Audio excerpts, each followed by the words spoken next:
Hiniling ng mga abogado ni dating Pangulong Rodrigo Duterte sa International Criminal Court o ICC na agad nang palayain ang dating Pangulo at tuldukan na ang lahat ng kasalukuyang pagdinig laban sa kanya ng walang kondisyon.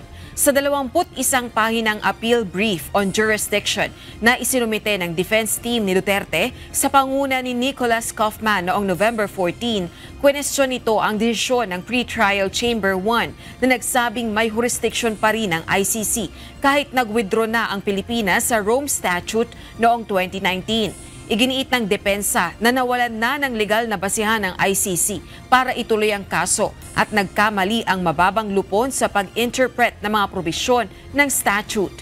Kabilang na ang pagtrato sa Article 127 Section 2 bilang lex specialis at ang pagtingin na sapat na ang preliminary examination para manatili ang jurisdiksyon. Kasama sa apela ang babala na nagbubukas umano ng mapanganib na president ang desisyon. Ito ay dahil maaaring pigilan ng prosecutor ang anumang pag-withdraw ng isang bansa sa simpleng pagbubukas ng preliminary examination bago pa maging epektibo ang pagkalas nito sa ICC. Hiniling ng kampo ni Duterte sa Appeals Chamber na baliktarin ang desisyon, ideklarang wala ng jurisdiksyon ng ICC at iutos ang kanyang agarang pagpapalaya. Matapos siyang manatili sa kustodiya ng ICC sa The Hague mula pa noong Marso ngayong taon dahil sa kaso nitong crimes against humanity kaugnay ng war on drugs na ipinatupad sa ilalim ng kanyang administrasyon.